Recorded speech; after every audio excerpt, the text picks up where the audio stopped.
You know, it's always a little bit frustrating to me when people have a negative relationship with failure. Failure is a massive part of being able to be successful. You have to get comfortable with failure. You have to actually seek failure. Failure is where all of the lessons are. You know, when you go to the gym and you work out, you're actually seeking failure. You want to take your muscles to the point where you get to failure, because that's where the adaptation is. That's where growth is. Successful people fail a lot. They fail a whole lot more than they succeed. They extract the lessons from the failure, and they use that, the energy, and they use the wisdom to come around to the next phase of success. Gotta take a shot. You have to live at the edge of your capabilities. You gotta live where you're almost certain you're gonna fail. The reason for practice. Practice is controlled failure. You're getting to your limit, getting to your limit, getting to your limit. You can't lift that. You can't do that. Until you get to the point that all of a sudden your body makes the adjustment, and then you can do it. Failure actually helps you to recognize the areas where you need to evolve. So fail early, fail often, fail forward. Set your life on fire and seek those who fan your flames. The Philly translation of that is, don't be hanging with no jank ass jokers that don't help you shine. The prerequisite for spending time with any person is that they nourish and inspire you. They feed your flame. Look at your last 5 text messages. Are those people feeding your flames or dousing your fire? Put your phone down for just a second and look around. Look to the people around you. Are those people throwing logs on your fire, or are they pissing on it? The people that you spend time with are going to make or break your dreams. Everybody don't deserve to be around you. You got to defend your light with your life. So who are the people in your life that are fanning your flames?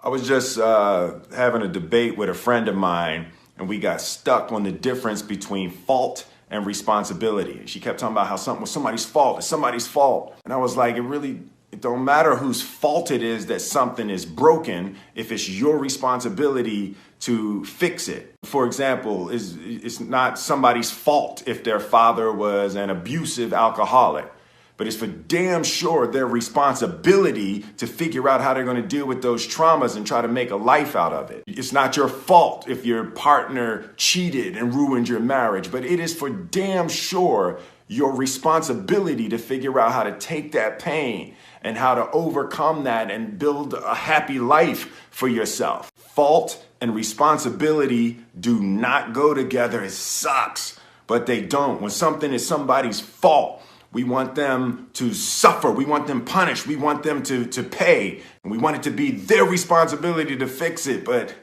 that's not how it works, especially when it's your heart. Your heart, your life, your happiness is your responsibility and your responsibility alone. As long as we're pointing the finger and stuck in whose fault something is, we're jammed and trapped into victim mode. When you're in victim mode, you are stuck in suffering.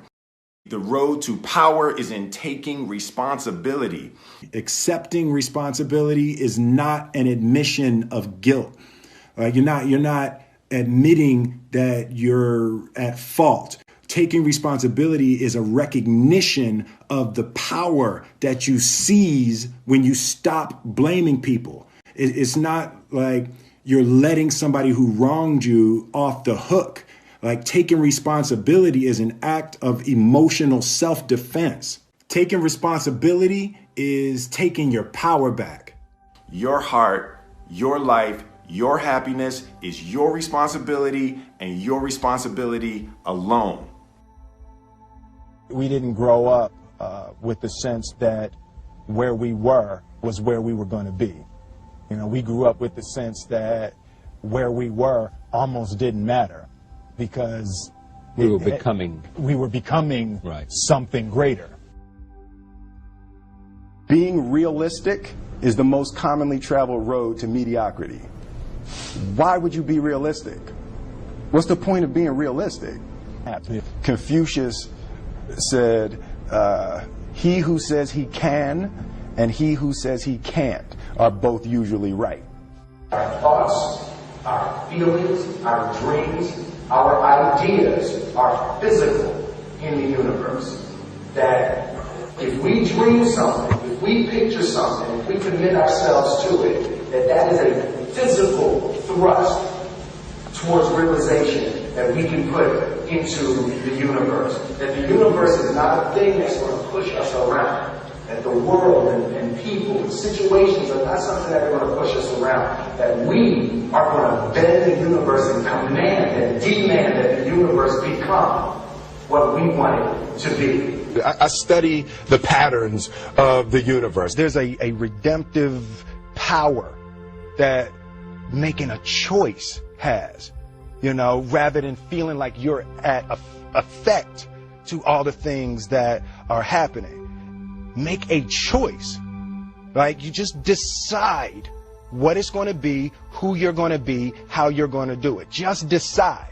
And then from that point, the universe is going to get out your way. It's like, it's water. It wants to move and go around stuff, There's a flow of the universe that I've grown to know just how to go with it. You can't be scared to die for the truth. The truth is the only thing that's ever going to be constant. Don't ever let somebody tell you you can't do something. Not even me. All right? All right. You got a dream, you got to protect it. People can't do something themselves. They want to tell you you can't do it.